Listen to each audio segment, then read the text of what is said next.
Welcome to Sleeping with Sarah. I'm Sarah Albritton, a narcoleptic comedian, and this is a podcast where I interview people in my bed and we talk about sleep, comedy, and relationships. This week is my 65th episode, and I interviewed Ramon Rivas II. Ramon has been blowing up lately. He is a Comedy Central half hour. You've probably seen him on At Midnight. He just got back from Just for Laughs, and he's going to be in the upcoming season of Broad City and Crashing.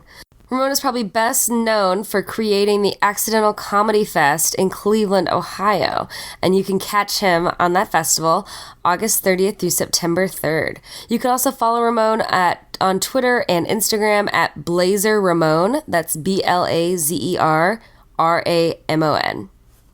You can also catch me on the 14th at I.O. for POV at 7 p.m. and on the 17th at Tiny Tavern on Navy Pier at 10 p.m. Sleeping with Sarah is brought to you by Audible.com. Go to audibletrial.com/sleepingwithsarah to get a free audiobook of your choice. This week I'd like to recommend American Gods by Neil Gaiman. Again, that's audibletrial.com/sleepingwithsarah. And if you like this podcast, please rate and review on iTunes, Google Play, iHeartRadio, wherever you listen to this podcast. And you can also follow me on Twitter at Sarah Albritton or check out more info at sleepingwithsarah.com. Well, let's get started with the show.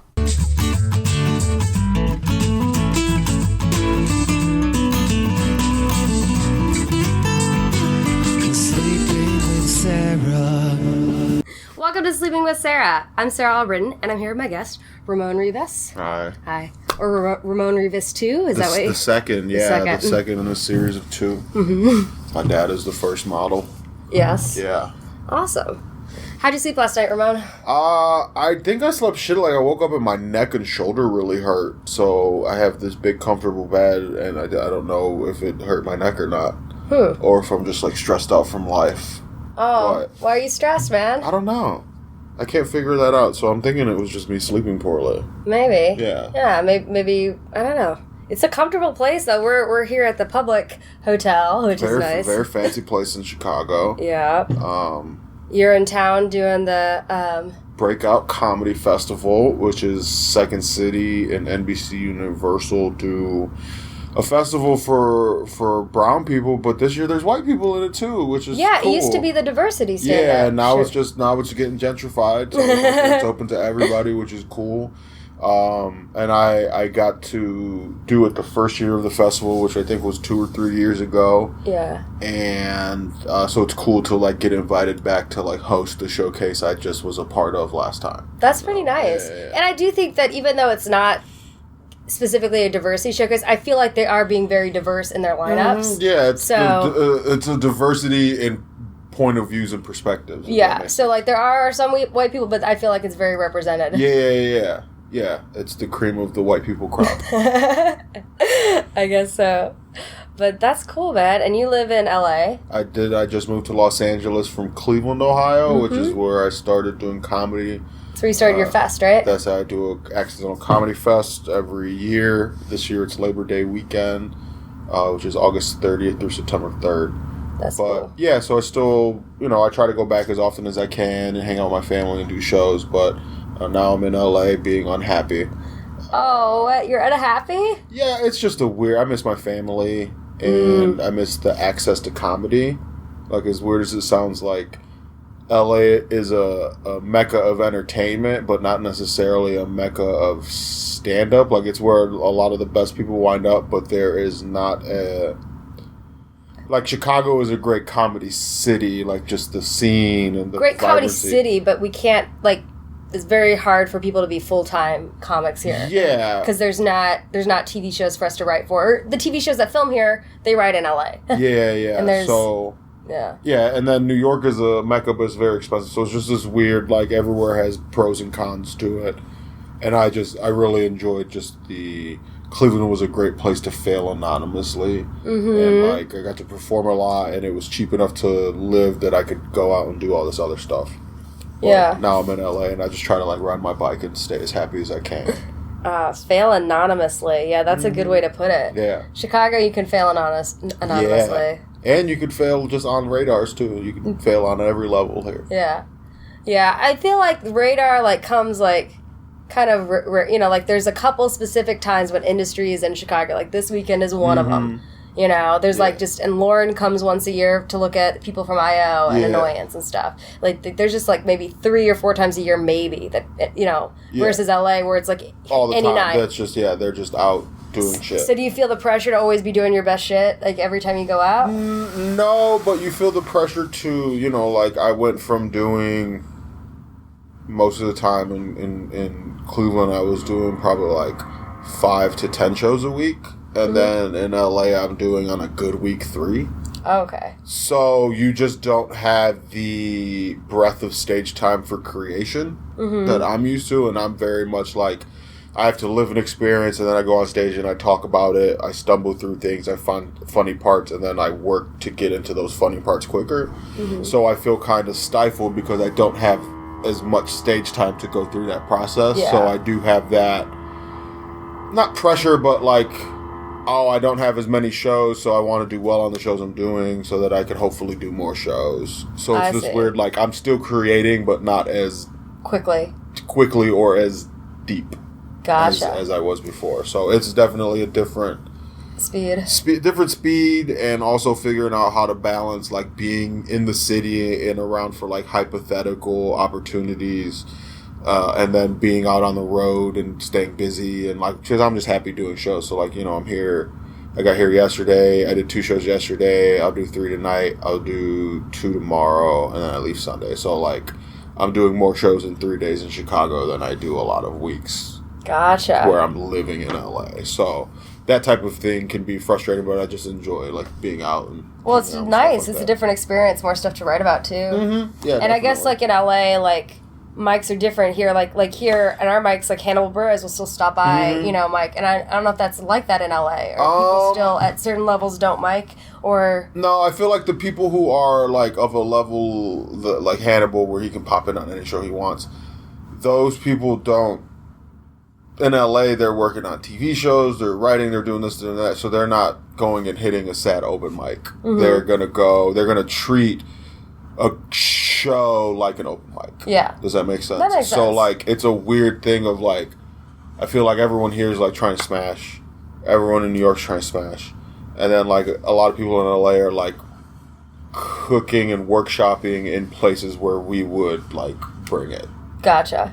So, it's a different balance. It's a different balance, yeah. Well, also you get a little bit more time. Like, if you get to go up at Comedy Store, you get 15 minutes to play around with instead of No, I mean, on the mic side, you get 2-3 minutes. Yeah, on the mic side, but I meant, like, if you're that level there, right? Yeah, but even then, like, like, a lot of people will, like, bash their heads, like, I want to work at the store, I want to work at the Laugh Factory, I want to do this, I want to do that, I want to work at the Improv. And then it's, like, a lot, like, the Improv, sometimes I'll get, like, $8 a spot, $10 a spot, and then the Comedy Store I heard is like $15, and it's just like everyone's like bashing their head against the. It's like, we can go make this 15 minutes anywhere. Does that make sense? Yeah, like in Chicago, there's and in LA, people run a lot of shows to spot swap. Like, that's the only reason they run Then that's the only. So there's not a lot of people who run a show to like run a dope show. Where like in Chicago, you got comedians you should know. You got Parlor Car. You got all these people who kind of have a show that's based around the personality of the producers and the space itself. Where in LA, it's a little harder to find that type of thing. It's rare. It's rarer to find places that feel like that type of community. Gotcha. That those places feel like. No, I get what you mean about the spot swap, because I run a monthly show. It's a variety show, so I only book like 3 stand-ups a month on that show. So like, even some people are like, like. Kind of like, oh, like, you haven't booked me yet. I was like, well, but I book, I book like, what, 24 people a year, 25 people a year. You book 9 people a week. There's a big difference. So it's like, it kind of makes me wish I had done a weekly show, but. Yeah, but I mean, as long as your show's dope and fun, like. It's fun, it's silly. It's I might try to find a spot in LA for it, I don't know. Yeah. It's based on secrets, so we take secrets from the audience every month, and we write new sketches based on the secrets, and then we have characters, comedy music, and stand-ups. Oh, nice. So it's like... That sounds fun. Yeah. Secrets, lies, and alibis. Anything that's not just a stand-up show does great. Yeah? Mm-hmm. I mean, that's not the reason I did it is because I come from, like, a improv sketch background, so it's like... So there's a nice blending of everything. Yeah. That's cool. So I forgot to ask, do you usually have trouble sleeping? Do you have any sleep stuff about yourself? Or? I don't know. I sleep pretty fitfully, like, I'm a night owl and an early bird. So, like, What? I tend to, like, go to sleep late and I'll still wake up, like, hella early. And then a lot of times I'll nap, but, like, not always. So it's like you might get 4 hours of sleep and then you take a 4-hour nap later in the day? Sometimes, and sometimes it's just on 4 hours of sleep. Like, you know, like, especially, like, as I'm starting to travel more. Like, I was in New York last week and, you know, bopping around. I didn't get back to where I was staying till, like, 2, and it usually takes me, like, an hour or so to go to sleep. And then everything in New York takes, like, a lot of, like, you have to be mentally start getting ready to leave 3 hours before you need to leave, because you're like, okay, I need to make sure I'm showering, I need to make sure I have all my shit for the day, blah, blah, blah, because it's just so much time to travel and get around. That's what I was surprised. New York was crazy like that. And so, and I'm always, like, forgetful, so I'm always, like, leaving the house. I'm like, oh, shit, I forget this. And it's like... That's why everyone got their little book bag and all this shit. But, so I was there, and then, like, the last night I was there, I was out till, like, 3, and then I woke up at, like, 8, and then I went to the airport at 10, got on a plane, landed here at, like, 2:30, and then... You sleep on the plane? No. I think maybe I took, like, a 20-minute nap. And then I went did an interview, came here. I laid down for like an hour, but I didn't fall asleep. And then I went and did shows, and I was out last night till like 2, and I got back, and I couldn't fall asleep. So yeah, you know. So when you can't sleep, do you like write and stuff, or? No. Usually when I can't sleep, I will like listen to music, or I'll start like reading shit. What do you listen to? I listen to a lot of hip hop. I listen to a lot of what I call festival music, so like Two Door Cinema Club, like, you know, dancey, like LCD Sound System type of shit. I like a lot of older music, so like I listen to like you know, the Gap Band. I fuck with the Gap Band. And, you know, I got a fair amount of other shit on the thing, but just kind of like I like shit like my playlist. People like that I play before shows. People are like, your playlist makes me want to make out with somebody. Which I feel like is good. That's like good music. I think that's a fantastic description of like pre-show music. Yeah, it's like, hey. Yeah. Get people ready. That's pretty cool. Mm-hmm. You're like, all right, you ready to make out? Now listen to some comedy. Yeah, now let's do it. So I have a pretty mix, and then I have Apple Music, so I'll just download shit and listen to it, and if I like it, I'll keep it, and if not, I'll just delete it. Yeah. I feel like because I listen to so many podcasts and like albums and stuff like that, I don't have as much, like, I don't listen to music as much. Like, you know, I feel like I'm not as up to speed on different music. Like, there's some bands I like Jukebox the Ghost, like, you know, some stuff, you know, like Matt and Kim and, like, some more of that kind of stuff. But it's like I haven't, like, sought out new music because I feel like all my time is, like, listening to podcasts and other stuff. Yeah, that can happen. I always try to absorb different art forms. Like, it's hard because I like going to concerts, but, you know, we perform most nights, so you don't get to go enjoy that type of stuff as much as I would like. Because concerts are so much fun. They're so fun. I host now a monthly show at Tonic Room, which is a music venue, because my buddy, he's a musician, and he set up this monthly show. It's just dope musicians, and then they're popping into each other's groups, so it's like, it's just a fun fucking thing. Yeah. It's a really cool show, and that's just so much fun to be around non-comics for a little bit.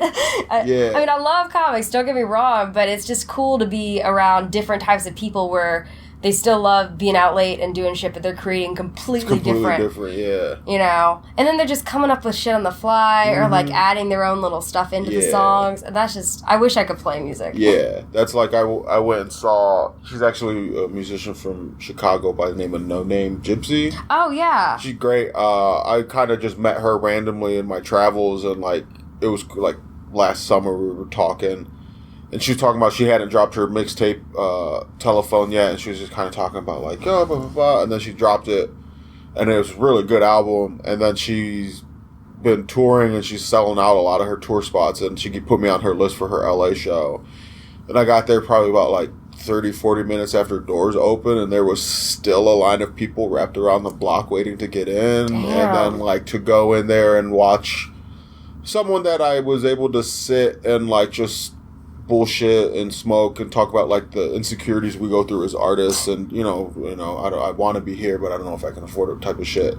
And then to see her then be on stage in front of this room full of people just vibing with her. Like, it was beautiful. Like, it was probably one of my most favorite concert experiences I've had. Oh, that's just awesome. And I don't know if it's because that personal connection I have with her, but just like, I don't know, there was a point where she was kind of a cappella singing, and then she dropped out, and the whole crowd just kept going. Oh, that's and so it's like, you know, I don't think we'll ever have that with a joke, but like, I know. That's the only thing is, like, with music, like, people want to hear the song over and over again. You can hear it 100 times, but after a joke, it's like after 3 times you're like, okay, I got it. I got that joke. You know, there's not the surprise anymore. So that's kind of what it's like.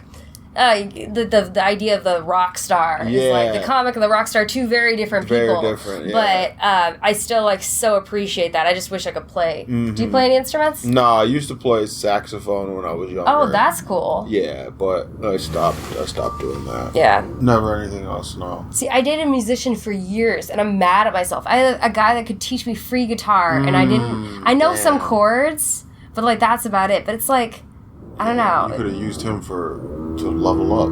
I know. I should have learned how to do that. Damn. I wasn't focused on that though at the time. It was like, I've got a ukulele now that I can kind of play, but Nice. Yeah, but I think my musician days were done because when I was 11, I started to take 10 or 11. I was taking guitar lessons. I was like 3 months in, and then I broke my left wrist. Oh, yeah, that'll make you not want to play anything. and then I lost interest by then. Mm-hmm. By the time my wrist healed, lost interest. Yeah. But what? So do you have brothers and sisters? I have one sister. She's older. She was always a couple grades ahead of me. So when I was a freshman in high school, she was a senior. So that same ratio, like all the way through school. Gotcha. Yeah. Nice. Did she artistic at all, or? No, she had, by the time I graduated high school, she had 3 kids. So she didn't really get to delve into many interests or hobbies. Because wait, by the time you got out of high school, she had 3 kids? Yeah, so she wow. was a senior, she had her first kid, and by the time I was graduated, she had 2 more. And so she just kind of had to just immediately become an adult, which also played out my parents had my sister when they got out of school and then had me before they were 21. So, so I took advantage of the fact that I have no kids, and just kind of was able to kind of stumble into comedy after a lot of. What did you start? How did you start out? Like, did you go to Mike or? I was working at a law firm, just in the mailroom. And I saw an ad in the paper for a comedy class at a community college. So I signed up for it, and I was like, oh, I'll meet other people my age who are doing comedy, kind of blah, blah, blah. And I go in there, and I'm the youngest person by, like, almost 30 years, and it's definitely, like, a bucket list type of thing for everyone else in the class. But it gave me, like, a first performance and told me other places I could do it. And then, fortunately, the third place I ever went to was this place that was hosted like a weekly comedy open mic. It was the only comedy open mic in Cleveland. There's only one? At the time there was only one. Now there's a lot, but like I would go to that every week and just kind of soak it up. So it's coming from Chicago, it's so different to imagine like these places that have like one mic a week. I'm like, wow. Yeah, it's different. And then like after about a year and a half, I want to say, I started co-hosting that open mic, and then I actually came out to Chicago. And I lived here this summer, 2010, for 3 months. I got a job at a nonprofit. I had free room and board and every night and weekend off. So I saw how much comedy you could do here, and I moved and did it. I quit my job at the law firm, which was like kind of an easy mail-it-in type of job, and just quit it. And then was really happy here that summer. I met a lot of my friends who are now in New York and LA smashing shit, and just out at Mike's, like you said, just bopping around. And had to go back to Cleveland because I couldn't find a job here, and was like, well, I was happy in Chicago because I was doing comedy a lot. You know, the only thing, like, there was nothing keeping Cleveland from having that type of an abundance of shows, but someone doing them. So I started running a bunch of my own shows when I went back to Cleveland from here. So you just like kind of made yourself a producer then? Yeah, but in order to perform more, I produced.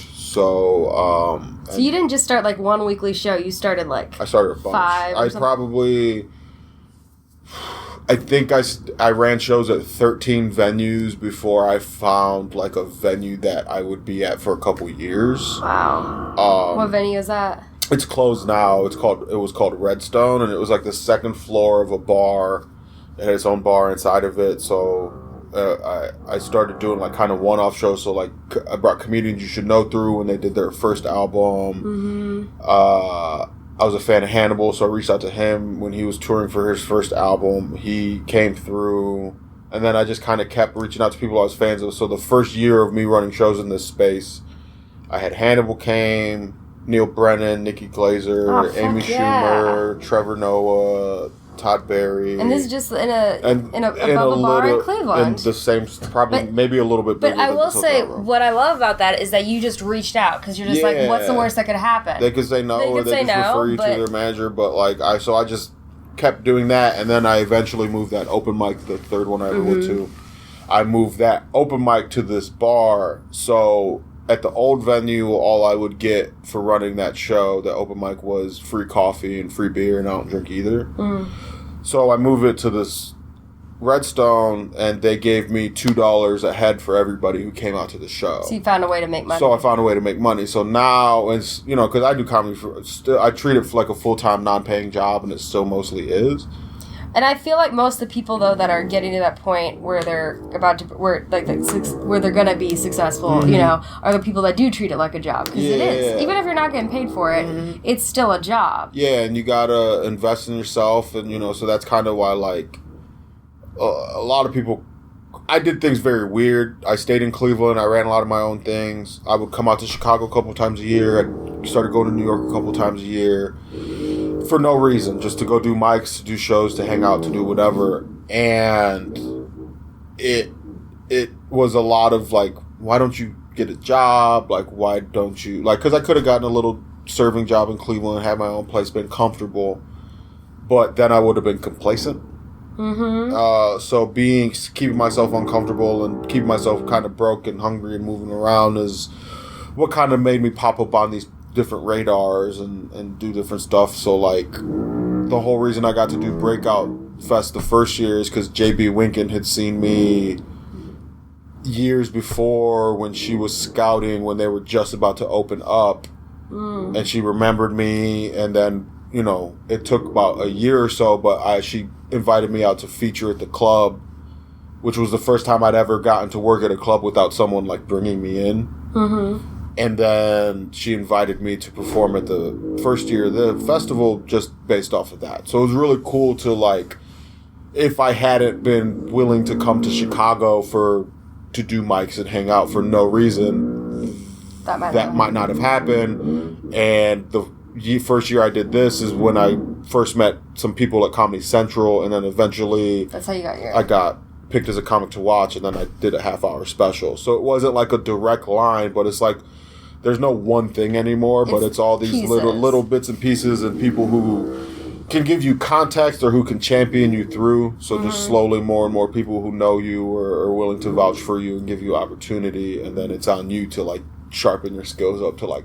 It's on you to be able to crush it when you get that chance. Yeah. So, and a lot of people get more focused on, like, I want this opportunity. And it's like, well, just get ready for whatever comes your way. Like, I always, I've got this big quote. I always think about this, Steve Martin, be so good they can't ignore you. That's the whole thing. Like, I just keep remembering that. Just, like, work on your shit. Yeah. Try to get noticed. Are you wanting to are you pure...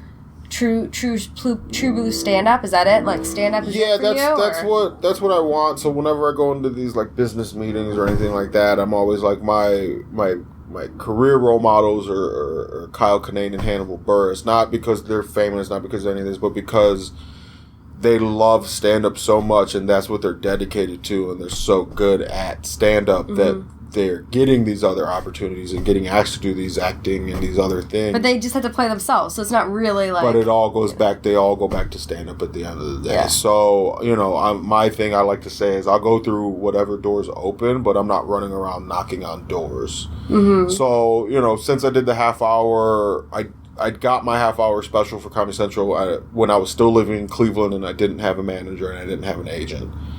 And since then, I have a manager, but I still don't have an agent. So they'll send me on different auditions and this, that, and the other. So I'm starting to like try those other things, but they're not comfortable to me. As comfortable, like I'm most ready to just do stand-up. Do the thing that you've been doing. But it's funny, like I'll get into meetings and like the reason I'm in the room is because of stand-up, but that's the thing they're least interested in. They have less regard for it than anything else, so it's very awkward. Well, because they can make more money if you write a TV show and that TV show runs for 6 years. Like that's where the money is. Mm-hmm. So I understand that, and that's always like an interest to me, like what they're looking for. But I just like kind of create stuff that I think's fun, and if they like it, great. And But if not, I'm still creating stuff that I think's fucking cool and fun. Yeah, and that's what most of this is. I mean, if you look at the last few years of things, you know, goddamn Comedy Jam's a show on Comedy Central now, and that was just a dude Josh Adam Myers had done Montreal, and he was in LA, but he just kind of felt like he was spinning his wheels, and he started doing his own thing. He started running this show because he was like a musician and he had a band, so he started doing this show where comics would tell stories and then do like live karaoke with the band playing with this whatever song they wanted to sing. And the show got so popular in LA, and just so comics loved doing it. It was a fun vibe that Comedy Central came along and was like, okay, well, let's just get this on TV. And it's kind of the same thing with the Meltdown. Yeah. Which I'm bummed that that's not a show anymore. Yeah, because I got to see it when I was in LA. Oh, and nice. Maria Bamford just popped in for 15 minutes. It's like, this is dope. Like, and it's just, that was one of the shows that had a sense of community around it for sure. Yeah. And but they all got so busy. So like the dope live shows bred interest in TV. So like that happened with Meltdown. That happened with Chicago comics, Cameron Esposito and Ray Butcher. Yeah. They had Put Your Hands Together, and people were like, well, how can we get this into a show? And that's how Take My Wife Please came about. I love that. By the way, I thought that was done really well. I thought they took that concept and they ran with it and did a very unique thing. So it's cool to like definitely when you do your own thing, you take a little bit of chance on yourself, but you're also developing something special that people can take notice of. And then also that just helps. Like, I've ran so many shows in Cleveland, I know what a shitty business person feels like, so I'm able to avoid a lot of the like the slimy snaky yeah, which like when you're like new and you move to LA and like you're trying to make it, and then you run into someone who's like, hey, I like this, I'm gonna make the and like if you don't have any experience dealing with people on any sort of business level, you can very easily slip into a situation where like you sign a contract and like then when shit starts happening for you in a few years, now you're fucking fucked because it's some dumb shit you were thirsty for when you first moved. Yeah. So it's definitely, the main thing I try to focus on is like just chill. Like this is I'm doing comedy for the rest of my life, so I'm in no rush to do anything. Yeah, that's a good point. Yeah. That's what I love about stand-up versus, like, because I went to school for acting, but, like, versus that, like, acting, it feels like it has a time limit. Like, you can only do it till you're however old, till the roles stop coming in, you know what I mean? But, like, with stand-up, you can always go back to that, which is why I like stand-ups, because it's like, if you do get a part, great, but if you're not getting roles, you can just fucking go on tour or do something. You don't have to, that's not your bread and butter. You don't have to do a shitty rom-com that you hate the script for just for the money. You can tour because you're creating your own content. You're doing your own shit. And that's why I've always kind of liked that as well.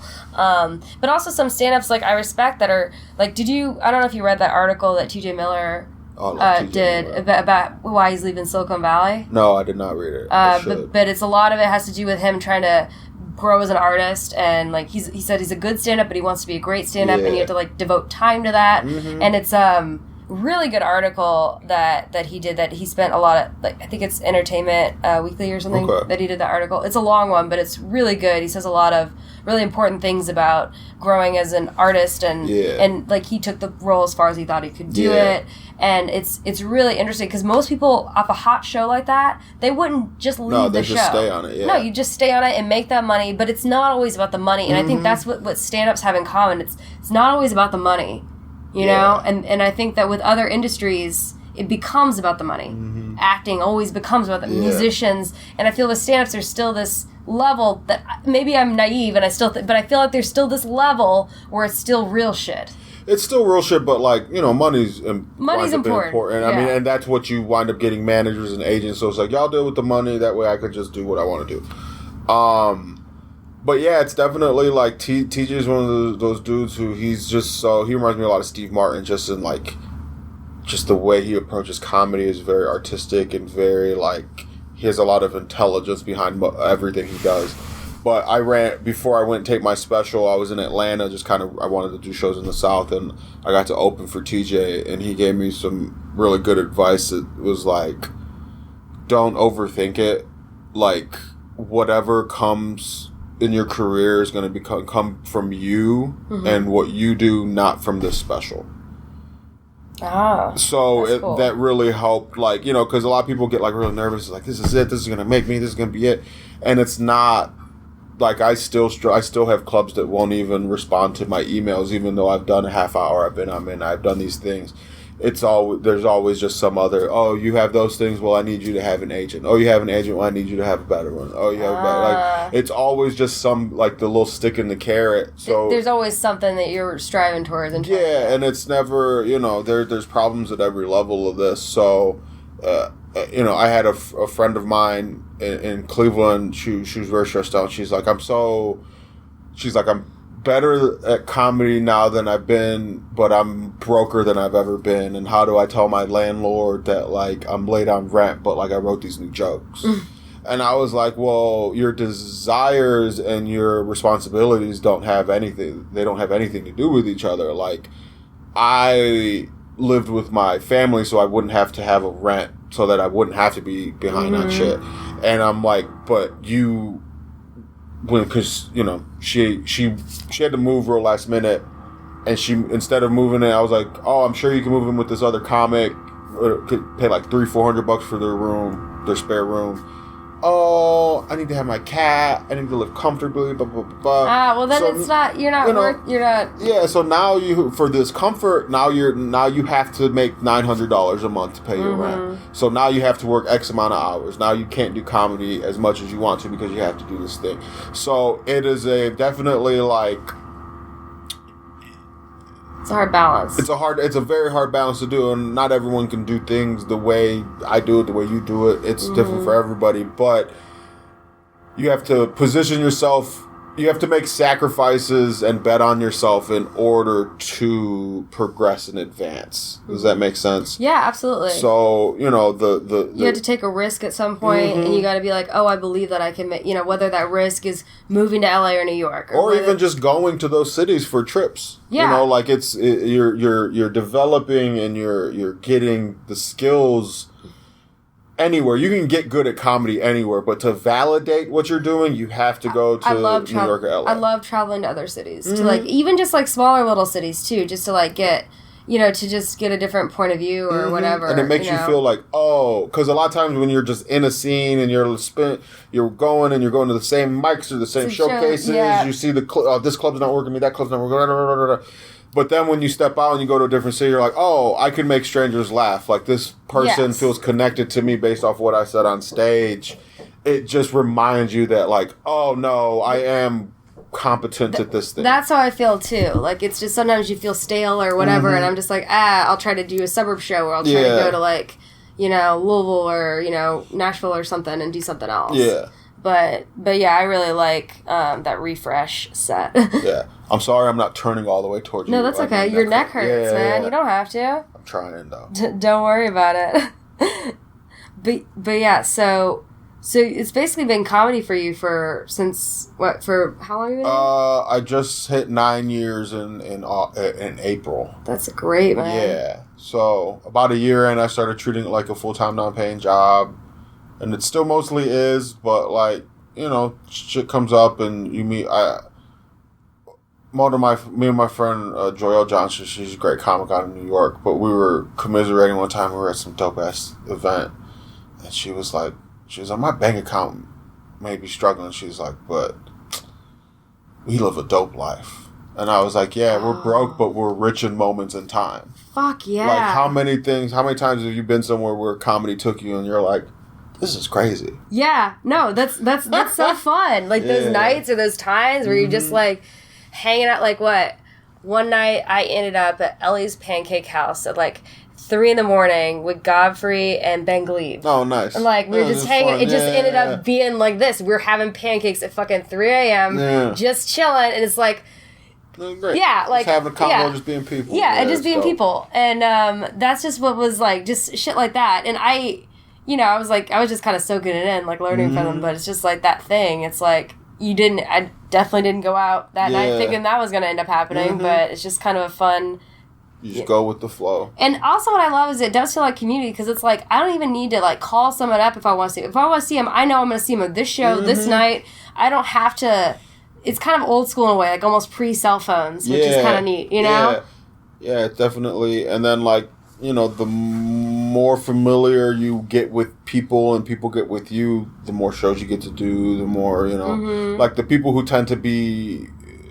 not antisocial, but tend to be on their own island, or who are like, how come you're not having me on this, you're not having me on that? They stay over there because it's like, no one owes you.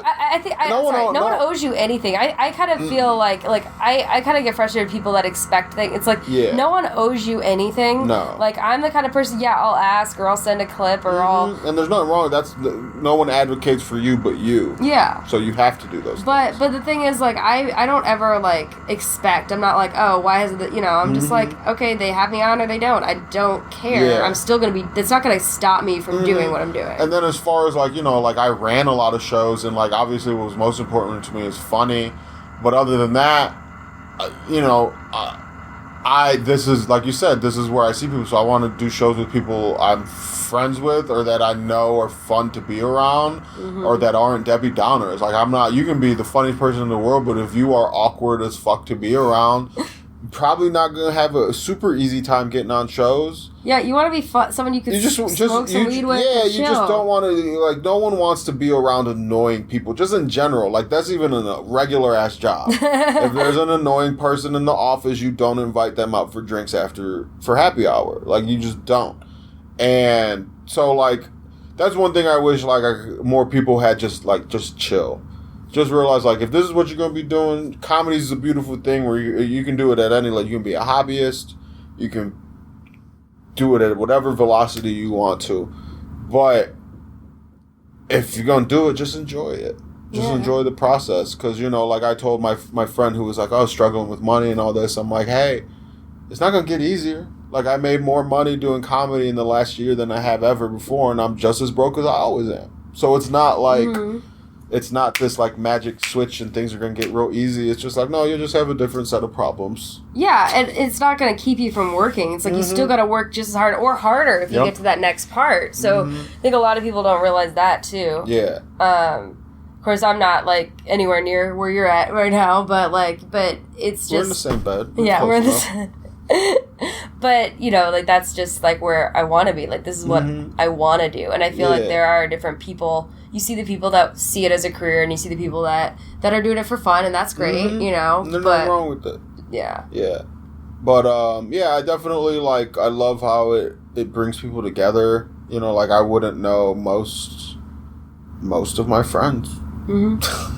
Yeah, I feel like a lot of my Muggle friends slowly slipped out of my life a little bit. Yeah, definitely. And it's like either scheduling or you just don't fully get, like, I had a lot of friends before I started doing comedy, but I realized that they didn't fully get me as a person. Yeah. They didn't get me to my core. They didn't get my, weird idiosyncrasies. They didn't understand me in that deeper level. Yeah. And it wasn't until I started doing comedy that I really got friends that understood me on that fundamental, deep level that just got me and accepted me completely. Yeah. Like, I could say anything to my friends and they wouldn't judge me or, and that's a hard thing to put into words, but that's how I felt like comedy's more like home. Yeah. You find, comedians are some of the most, a lot of them have an ability to empathize and analyze people and different things, and so that makes the conversations with them very dope for the most part. Yeah. Some people aren't, but yeah. So some people are. They're just like... Yeah. And what do you think about when you talk about stuff on stage? Are you somebody that thinks your job is to make the audience laugh, or it's like to share your perspective and then they'll laugh along with it? Because I feel like there's almost two schools of thoughts with that. There's two schools of thought. I think your job is to be funny. Mm-hmm. So that's, yes, I agree with that. Mm-hmm. Now, I'm of a mind that comics should say anything. You can talk about anything you want to talk about, no taboo topics, whatever. But you could talk about anything you're willing to get beat up over after the show. is how I operate. Okay. So if I feel passionate about something, I'll talk about it. I'm not going to go up and talk shit just because I want to get a response from people or because I want to do whatever. So, to speak to your question, it is a responsibility for us to be funny. That's what we go to the mics for. That's what we do all the dozens of shows a week and hundreds of shows a year towards that goal. So let's say you get hired. Cool, I'm be funny. Well, now, in order, like, my thing is, I talk about I'm a very personal storyteller. I talk about my life experiences, my family, struggles with women, smoking weed, all this type of shit. So I'm not really talking like, look how much we have in common, or isn't our mom's crazy? Like, so it's not like we have a lot in common. But I take pride in the fact I'll come off stage and I'll have, like, the last week I had a 60-year-old white dude come up to me. He was like, I really enjoyed your show. He's like, this might sound weird, but I feel like I learned a lot about a different culture. Oh. And I'm not up there like, hey, look at me, like talking super Hispanic or like talking any particular, like I'm just telling like you said, my truth, my perspective, and it's cool people connect with it. So whether... I don't know. I don't think those two things can be independent of each other. Gotcha. Okay. So and that's just me. Like I do think that the ego we all have to get up on stage and think what we're saying is important is a fault, and we cover that fault by being funny. Ah. And when you go up and you are like, I don't need to be funny. You just need to listen to me. I coined that as that's someone going up on stage and jerking off and being like, how come no one else is coming? Uh-huh. Like, I feel like it really is at the end of the day like a seduction. Like, I'm trying to get you to laugh with me and like me and these ideas. And share my perspective. And I'm not trying to force it on you. Mm-hmm. I'm not trying to... And I'll make people ingest like some harsh truths through things, but I coat them in comedy. Well, you also come from Ohio, so it's like in terms of politically, Chicago, we're extremely liberal. There's so much, and so I feel like that changes when you're in like a swing state like Ohio. Yeah, which is typically has been very Democratic, like especially like I live by Cleveland, which is. The cities though that hosted the Republican National Convention. that was a big mindfuck for me because I was on the road when that was happening, and I remember the big push to host the RNC to begin with, and the like this will make a lot of money for the city, and it came and it wasn't the money. Yeah, and it came and it wasn't necessarily like it didn't bring all the things it promised. It didn't have the attendance, blah blah blah. And it's funny because Cleveland, like 6 months before, was the first city in North America to host the gay games, which is the Olympics without the hate. Oh, really? And then awesome. For them to bring that type of people. the RNC, it just shows you Cleveland's just about that money. But it was sad, and then it wound up mattering. It swung the state like we were red, and like. It's definitely weird to, like I love Cleveland. I love Cleveland with the bottom of my heart. But I think when you love something, you have to love all of it, the good, the bad, and the ugly. And so, like, that duality, the duality of, like, oh, we're having a renaissance. We have all these breweries and all these cupcake shops and all these great restaurants and the Cavs are back. Like, okay, cool. But what about these parts of East Cleveland that look like Baghdad and our police department that keeps killing? Like, there's things that... There's a lot of passion in Cleveland, but sometimes I feel like it's displaced. So I try to, like, through running my shows, even though it's such a small scale thing, I took pride in building a community that it was accessible to white, black, rich, poor, all, like, it just brought people together. And that's something that's very important to me, and it definitely is something I'm missing in LA, and I miss when I'm not in Cleveland, is that building towards something, but building together. I like that. Makes sense. So it's definitely been reading. So then I gotta ask you, because Wrigley Cubs versus, did you watch it? Were you into that? I was. I went and I watched Game 7 of the World Series with a Cubs fan, surrounded by Cubs fans, actually. Where were you? I was in LA. I went to this pizza place. It was a guy, he directed a pilot that I shot that didn't get picked up, but I just went there. And I actually went to that instead of going and being around Cleveland people because I wanted to feel happy no matter what. So, and you secretly thought the Cubs might win? Well, here's what I thought. If the Cubs won, everyone around me was going to be sad if I went to a Cleveland place. I was at this Cubs party, and when the Indians took the lead, I was just in their faces cheering. I was watching a little kid be sad. It was great. And then when it flipped and they were all happy, it reminded me what it felt like when the Cavs won. And I can't be mad at that. And it was such a good series. It was so close. Yeah, it was great. Like last year was crazy for Cleveland sports because it's just like you were part of one of the best World Series finishes in history, and then one of the best NBA finals in history. So it was cool to it's weird because I love Cleveland and I've been traveling for a while. So whenever I would tell people in my travels I'm from Cleveland, they'd be like, "Oh, I'm so sorry." Because I don't know, whatever that made them say that, that's what the common conception was. And so now when I tell people from Cleveland, they're like, "Oh, you have to be so happy." And it's like, well, I've been happy. But yeah, so it's definitely I'm a fan of Cleveland, but I don't live and die by the sports. Yeah, that makes sense. I'm not a huge sports fan, but of course I live a couple blocks from Wrigley, so of course I'm gonna get into it. Yeah. And it was an exciting thing to follow. And I've been a Cubs fan since I've lived here, so a long time. It's not like I'm a fair weather fan or anything, but it was an exciting thing. And I watched that game, and I was texting my dad, and he's like, "Are you watching the game?" He was shocked. I was actually I was bonding with my dad for the first time because he was watching the game too, and it went late. Yeah, it was a late ass game.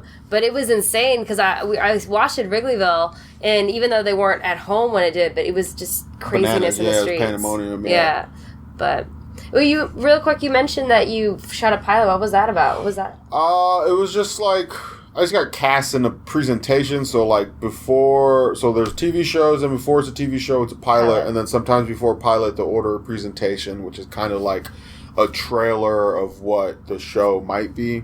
Oh, a trailer to sell the show. Yeah, so it wasn't my idea. Oh, okay. It wasn't the director's idea. It wasn't my co-host's idea. It was an idea the network already had. The director gave them a take on it. Oh. So it was like a travel show, and we went and did it. And it was cool. I got paid to hang out with one of my best friends in comedy, and I got paid to smoke weed on the Rocky Steps, which was cool. But, that's cool. The network, it was their idea. The director gave them a take on it. They liked the take. We shot. The director gave them a first cut based on his take. They were like, how about these format changes? So he changed the format of it to what they wanted. And then the network was like, we love you. We love the co-host. We love the director.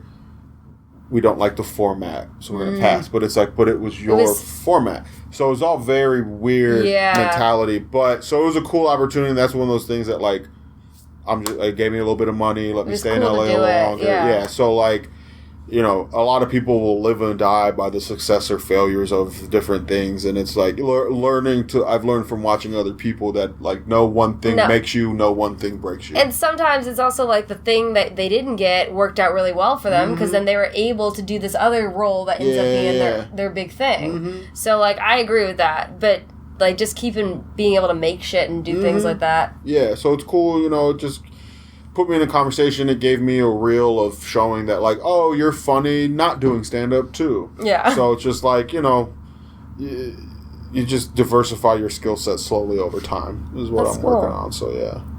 Well, Cool. Well, I always ask people before we end the podcast, I always ask, like, because we didn't talk that much about sleep or dreams this time, but like, what are your dreams for the future, for yourself?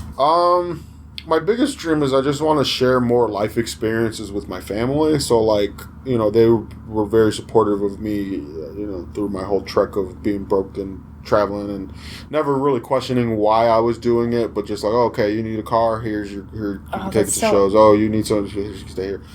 And so when I got my half hour last year, I didn't have a manager or agent, so I was able to. I flew my mom, dad, sister, and her 3 kids down to New Orleans to be there, and it was the first time any of the kids had been on a plane. It was, you know, so I just. That doesn't necessarily mean that I want to be rich or want to be famous. I just want to be able to give my family that type of experience. Does that make sense? No, that's amazing. And then I just want to spend the most time with the realest people. That's so, like, I guess those I like to dream, like, pragmatically, so that I can achieve them. Yeah, that makes sense. Yeah. Yeah. That's cool. Well, thank you so much for doing the podcast. No problem. Thanks for having me. By saying good night, everybody. Good night, everybody. Thanks for listening to Sleeping with Sarah, where I slept with Ramon Rivas II. Be sure to follow Ramon on Twitter at BlazerRamon, and you can check him out at the Accidental Comedy Fest from August 30th to September 3rd in Cleveland, Ohio.